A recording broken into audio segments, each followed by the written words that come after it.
Hello students, hope you are all well. Okay, सबसे पहले तो हम लोग आज क्या पढ़ने वाले हैं? ग्राफ पढ़ने वाले हैं। तो ग्राफ में कोऑर्डिनेट ज्योमेट्री में आज हम देखेंगे कि ग्राफ में प्लॉटिंग कैसे करते हैं। तो कल मैंने बात की थी आपसे कि ग्राफ में दो तरह की एक्सिस होती है। दिस इज एक्स एक्सिस, यहाँ पे प्लस का एक्स है, यहाँ पे माइनस का एक्स है। दिस इज वाई एक्सिस, ठीक है, यहाँ पे प्लस का y है और यहाँ पे नीचे माइनस का y है। ओके, अच्छा जी, the point where both the axis intersect, वो पॉइंट जहाँ पे दोनों की दोनों एक्सिस इंटरसेक्ट करती है, that point is called origin. Origin को मार्क करते हैं आप 0,0 से, ठीक है। अच्छा जी, अब जरा ध्यान देंगे, देखिए जरा ग्राफ में जब आप ध्यान देंगे तो आपको दो तरह की लाइनें दिखेगी। One is this thick line, एक तो है सबसे पहली ये थिक लाइन। तीन तरह की लाइनें दिखेंगी। एक तो सबसे पहली है थिक लाइन, जिसपे मैंने 1 2 3 4 5 6 ऐसे नंबर मार्क किए, -1 -2 -3 -4 -5। ये जो अपन लाइन बनाएंगे डार्क लाइन, ये जो अपन ने लाइन बनाई ये, और ये वाली जो लाइन बनाई, these lines are drawn on this thick line only. इस थिक लाइन पे ही ड्रॉ करते हैं ग्राफ के एकदम मिडिल में। ओके, इसके अलावा इससे पतली एक और लाइन होती है, 0.5 वाली लाइन होती है। कौन सी? ये वाली, ये वाली, ठीक है। इसका मतलब क्या हुआ? अगर यहाँ से लेके यहाँ तक -1 है तो इसका मतलब यहाँ से लेके यहाँ तक है, इस पॉइंट तक, इस थिन लाइन तक 0.5, आधा। यहाँ से यहाँ लेके यहाँ तक 1 है तो यहाँ से लेके यहाँ तक है आधा, बाकी का आधा ये। This is 1.5, this is -2.5, this will be -3.5। इसी तरह से यहाँ पे this will be 1.5, 0.5, this will be 1.5, this will be 2.5 and so on. आई क्या बात समझ में? उसके बाद ये छोटी छोटी और लाइनें होती हैं। तो कैसे देखते हैं हम? यहाँ पे 1 के लिए देखते हैं। 1 के लिए थोड़ा सा आगे पहुंचोगे आप, यहाँ पे दिख रहा है छोटा सा लाइन, हाँ जी यही वाला। 1 के लिए थोड़ा सा आगे पहुंचोगे यहाँ पे आप, this will be 1.1, this will be 1.4, 1.3, sorry 1.1, 1.2, 1.3, 1.4 and then 1.5, और इसी तरह से आगे चलता रहता है। होपफुली ये सारी बातें समझ में आई होंगी, कोई दिक्कत नहीं। वापस से बैक टू नॉर्मल। अच्छा जी, तो सबसे पहले बात करते हैं हम यहाँ पे। कल एक चीज़ मैंने नहीं बताई थी, इंटेंशनली नहीं बताई थी। शुरू में बहुत सारी चीज़ें बता देना थोड़ा प्रॉब्लमेटिक रहता है। अच्छा जी, yesterday we learn about coordinate of a graph. Coordinate क्या होता है? ऐसे ब्रैकेट में कुछ लिखा रहता है और उसको अपन कोऑर्डिनेट डिटरमिन करते हैं। ब्रैकेट में कुछ क्या लिखा रहता है? कोई भी नंबर्स लिखे रहते हैं कॉमा लगा के। दो नंबर लिखे होते हैं ब्रैकेट के अंदर। ब्रैकेट आपका कर्व्ड ब्रैकेट होता है और इसके अंदर आपके पास दो नंबर्स लिखे होते हैं कॉमा लगा के। The first number represents X axis and the second number represents Y axis. पहला नंबर जो है वो एक्स एक्सिस को रिप्रेजेंट करता है और दूसरा नंबर जो है वो वाई एक्सिस को रिप्रेजेंट करता है। ओके, अच्छा जी, तो अब नंबर्स हैं रिप्रेजेंट करते हैं, बहुत अच्छी बात है। अब क्या है? द फर्स्ट नंबर कोऑर्डिनेट में आपके पास दो चीजें होती हैं, one is abscissa and another one is ordinate. Coordinate के दो हिस्से होते हैं। पहले हिस्से एक्स एक्सिस को जो रिप्रेजेंट करता है उस नंबर को कहा जाता है एब्सिसा। वाई एक्सिस को जो रिप्रेजेंट करता है उस नंबर को कहा जाता है ऑर्डिनेट। लिखा हुआ भी है मैंने यहाँ पे, first number is representing the value of X coordinate and is called abscissa. The second number represents the Y coordinate and is called ordinate. Okay, अच्छा जी, तो ये तो एब्सिसा और ऑर्डिनेट वाली बात हो गई। आपको कल फिल इन द ब्लैंक्स में हो सकता है प्रॉब्लम आई हो एक दो लोगों को, ठीक है। Okay, now plot the following points. We are going to plot this A B C D E point on this graph. Graph के ऊपर हम ये पॉइंट्स प्लॉट करने वाले हैं। तो ग्राफ में सबसे पहले तो क्या करना चाहिए आपको?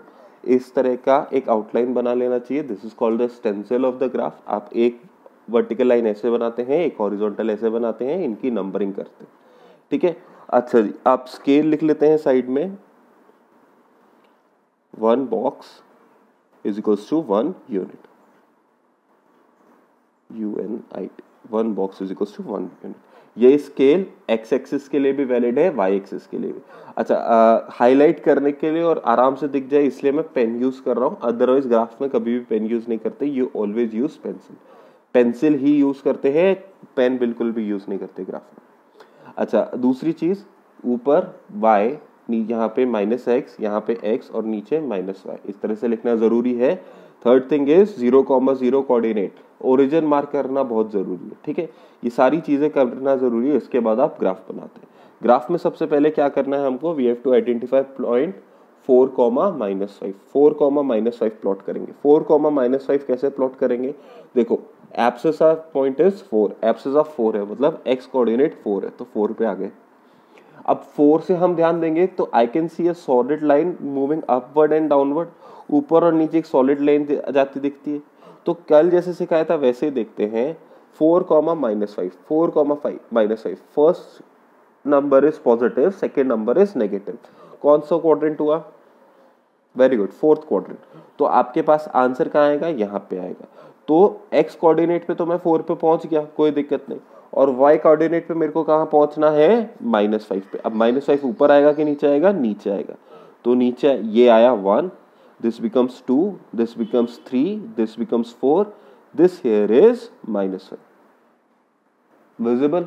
-5 के एकदम सीध में है, यहां से एकदम सीधा, 4 से एकदम सीधा।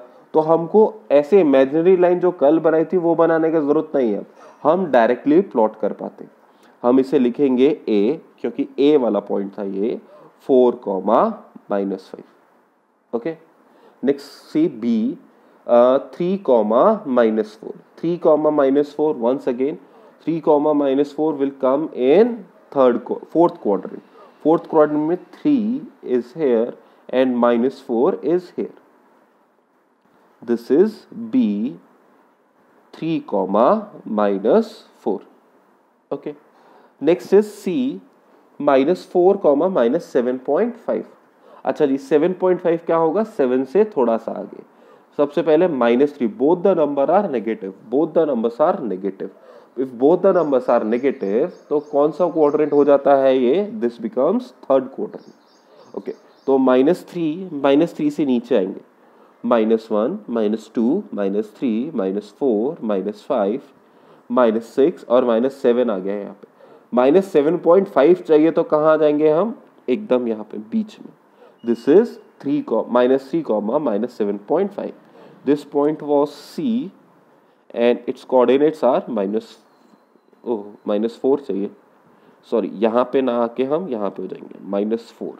This is not the correct answer. This one is -4, -7.5. ठीक है, next one is D. D is 0,5. D is 0,5. अच्छा जी, 0,5 का मतलब क्या हो गया, ये नंबर लाइन पे आ गया। नंबर लाइन पे, कौन सी नंबर लाइन पे, x = 0, मतलब y वाली नंबर लाइन पे आएगा। y वाली नंबर लाइन पे कहाँ आना है अपन को, 5 पे, 1, 2, 3, 4, 5। So this was point D. Its coordinate were 0,5. Okay. Lastly, you have 2,8, E point. So 2,8, both the number are positive. Therefore, this will be first quadrant. 2,8, 1, 2, 3, 4, 5, 6, 7, 8. तो आपने देखा, हर बार मैं क्या कर रहा हूँ, सबसे पहले तो x वाला कोऑर्डिनेट ढूंढ रहा हूँ, ठीक है। उसके बाद मैं चेक कर रहा हूं कि कौन से क्वाड्रेंट में, फर्स्ट, सेकेंड, थर्ड, फोर्थ, कौन से क्वाड्रेंट में।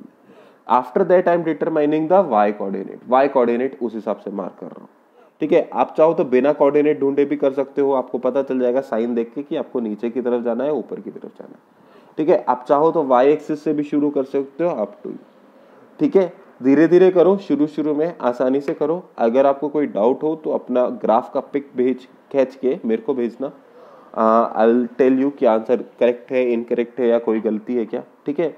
ध्यान रखना कि कौन सी लाइन सॉलिड लाइन है, कौन सी हल्की और कौन सी सबसे हल्की है। ये जो सॉलिड लाइंस है ये 1, 2, 3 इंटीजर वाली लाइंस है, उसके बाद बाकी छोटे छोटे डेसिमल वाली लाइंस है, एकदम बीच में आ जाती है पॉइंट वाली लाइन, ठीक है। अच्छा, एक प्रॉब्लम रहती है काफी सारे ग्राफ्स में। देखो, सारे ग्राफ पेपर अलग अलग कंपनियां बना रही हैं, ठीक है। अलग अलग आप कोई नटराज की खरीद रहे हो, कोई डैम का खरीद रहे हो, कोई ऐसे कुछ भी लोकल खरीद रहे हो, विकास, पराशर, कुछ भी ग्राफ कॉपी खरीद रहे हो आप, मोहन, जगदम्बा, कुछ भी, तो आपके पास क्या है कि ग्राफ पेपर का साइज अलग अलग रहेगा। हो सकता है कुछ का ब्लू बैकग्राउंड का ग्राफ हो और कुछ का ग्रीन, जैसा ये बैकग्राउंड का ग्राफ है वैसा। अच्छा जी, ग्राफ में क्या है कि आप जब हॉरिजॉन्टल लाइन खींचते हो तो एग्जैक्टली मिडिल में नहीं से नहीं खींचते। ऐसे नहीं कर रहे कि आपने ग्राफ पेपर फोल्ड किया और फिर बता रहे हो कि एकदम मिडिल से ही जाना, ऐसे नहीं। आप मिडिल में जो सबसे सॉलिड लाइन लगती है उसके ऊपर सीधी लाइन खींचते हो। देखो इसका अगर मैं मिडल निकालता तो इस ग्राफ का तो मिडल यही निकल के आता, कोई बड़ी बात नहीं। कई ग्राफ में मिडल ये वाला पॉइंट भी आ जाता। कौन सा वाला? ये वाला, ठीक है। अब ये वाला पॉइंट आ गया तो ये नहीं करना हमको, इस पे या इस पे सॉलिड लाइन के ऊपर ही स्ट्रेट लाइन खींचना, ठीक है। दूसरा, जरूरी नहीं है कि ऊपर और नीचे सेम नंबर है। जैसे कि मेरे ग्राफ में देखो यहाँ पे और यहाँ पे सेम नंबर आ गए लकीली, बट जरूरी नहीं कि हमेशा सेम नंबर है। हो सकता है एक दो नंबर आधा ऊपर नीचे हो। इसी तरह से ऊपर और नीचे सेम नंबर नहीं आ रहे ना, यहाँ पे 9 पे खत्म हो जा रहा है, यहाँ पे -10 तक जा रहा है, ठीक है। तो जरूरी नहीं कि सेम नंबर्स आए, और ये कोई इतना बड़ा इफेक्ट भी नहीं करता। इंपॉर्टेंट बात यह है कि आप सॉलिड और लाइट लाइन का ध्यान रखो। अगर इस सब के बाद भी किसी को कोई डाउट है देन प्लीज आस्क मी, मेरे को अपने ग्राफ का फोटो भेजना और मेरे से वापस से पूछना, ठीक है। Okay, thank you. आज के लिए बस इतना ही। इस पे बेस एक्सरसाइज करनी है आपको।